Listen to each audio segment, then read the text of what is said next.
Have you ever had that experience? You go home and you're planning on eating healthy, but then you just don't.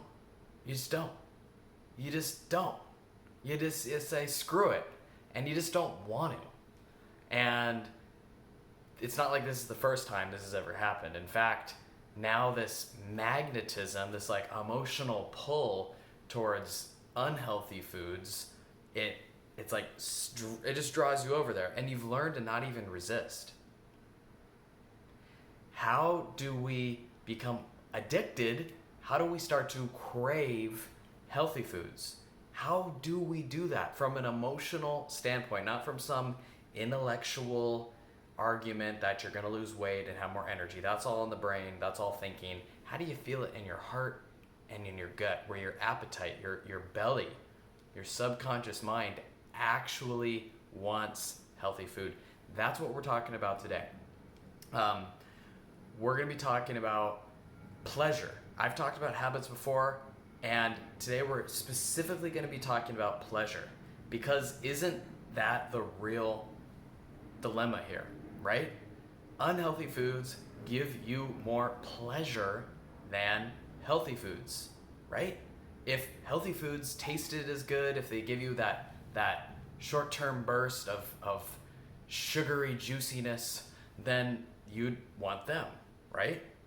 Like, the fundamental thing is pleasure, right? Humans, we're drawn to pleasure, we avoid pain, and unhealthy foods give us more pleasure, right? Right? Only on the surface. If we drill down and understand what's really going on here, we can reprogram our brains. You can reprogram and actually start desiring healthy foods. Now, this woman working with, she recently brought up, we started talking about this, and she had the best question of all. She said, how? And how can healthy foods make me feel better? And B, the second part of her question was, if healthy foods do make me feel better, why haven't I become addicted to healthy foods already? Why do I crave unhealthy foods? So, the first answer, how? How do we become addicted to pleasure, to healthy foods in a pleasurable way? What about healthy foods can give us pleasure? So, I will say specifically that healthy foods have to give you food satisfaction. Eating a bag of spinach is quote unquote healthy, but let's be honest, you're not going to get full. And it's fullness. If we drill down into food satisfaction and what that means, a critical component of it is your fullness. Can you imagine eating a bag of spinach, thinking to yourself that it's healthy, but then your belly being like, I am not satisfied at all? We need foods that are both healthy and satisfy your belly, that fill up your belly. Things, for example, in another video I've covered this, but a variety of foods at each meal.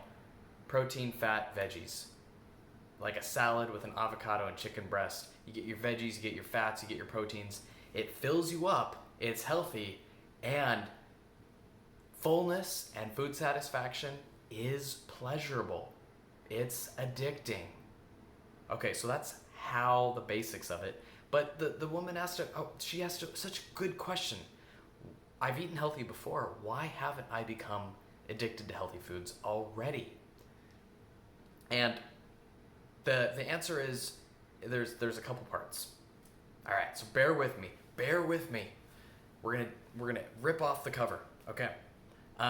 There's about 3 parts to stopping these unhealthy cravings. These cravings to eat sugar, to eat all these carbs.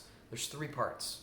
And this is what makes it so challenging for people, is because oftentimes they have one of these parts, but they don't have all 3.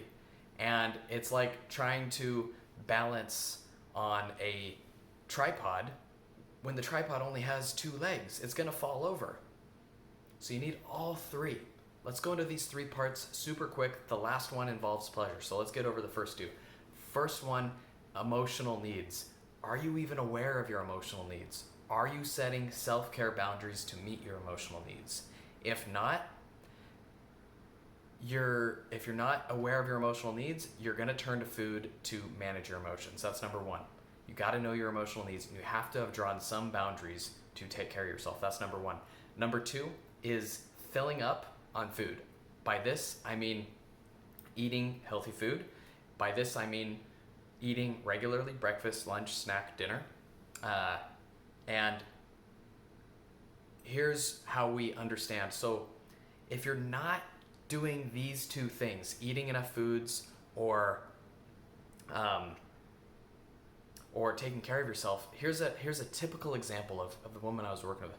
She mentioned a story where she said, yeah, I've had a hearty salad before, and then I still came home and snacked on crackers all day. So I have done this, but I didn't get addicted to the healthy food. I still craved the crackers afterwards. So, I ate healthy food, but what was going on? And I helped her see that she was missing the first two ingredients because she had skipped breakfast.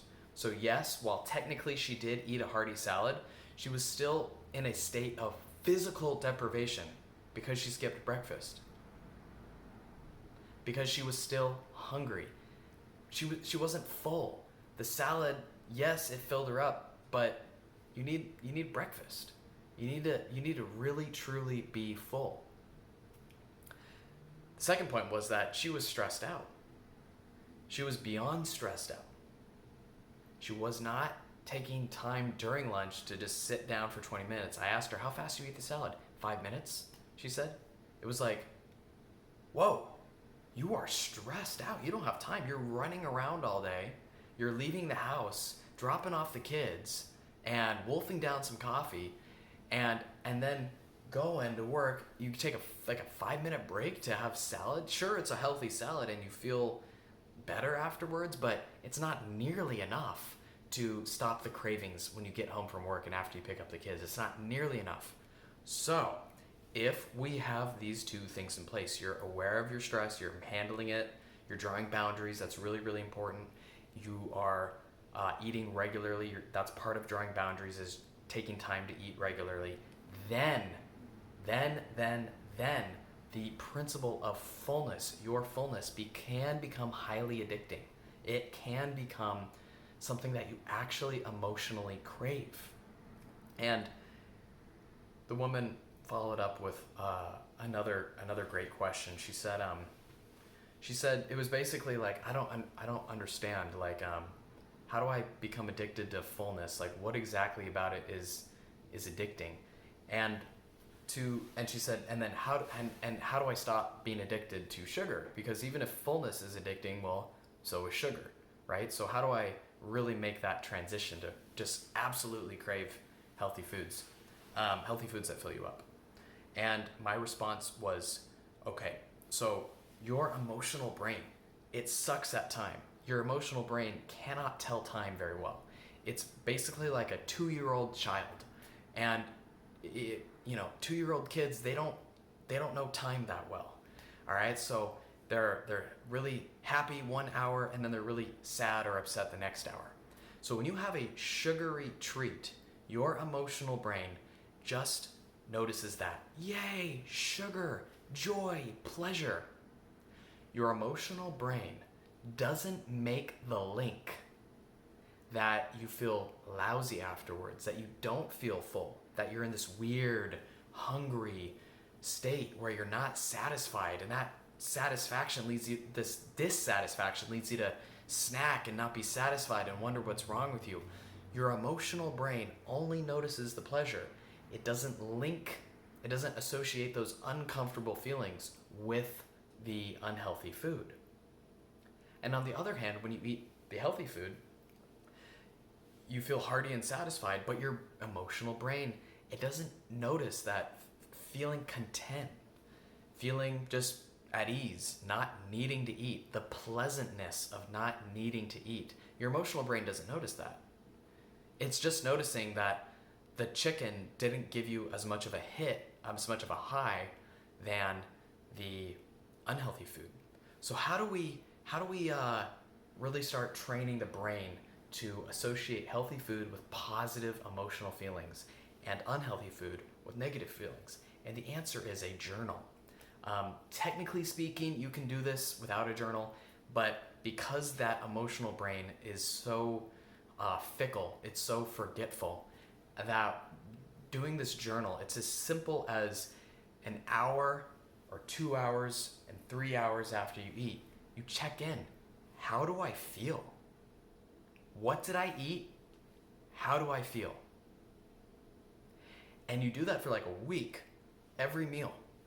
What did I eat? How do I feel? And if you're on some sort of meal plan, we allow you to experiment. You have to learn this for yourself. If you're just trying to eat healthy and not letting yourself eat unhealthy, you'll never learn. But the beautiful thing is if you can, let yourself try some of those crackers or whatever food you want, then let's say you really want ice cream, and you pay attention. Okay, I'm allowing myself to have ice cream. I'm not going to guilt trip myself.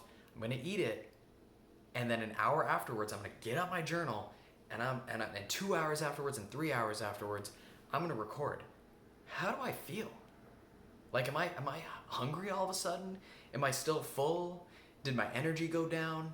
And the beautiful thing about this is you will get a record. You will get a clear record. You'll start seeing crazy patterns. Good fats, healthy fats, protein, and veggies, they fill you up and they last for hours. They give you a contentment. They give you a peace of mind. And this peace of mind enables you to finish your to-do list. It enables you to not even want snacks. It enables you to just be normal around food and not think about it all the time. And then on the other hand, you'll see a pattern where, oh my gosh, I had all this ice cream or crackers, and I'm hungry an hour later. I'm thinking about food. I'm in this weird hangry state. I just ate, and I'm hungry again. I'm feeling guilty that I'm hungry. It's like this weird state. Do you know what I mean? So that's what we are tapping into. You record on the journal. The journal is so good because then the emotional brain really makes those links. Without the journal, it's too fluffy. It just doesn't stick. So I think you understand. Record what foods you eat and how they make you feel, and your brain will start to figure out the patterns. So that's all for today. Thank you so much for watching this far. I really appreciate it. And I'll see you in another episode. Peace.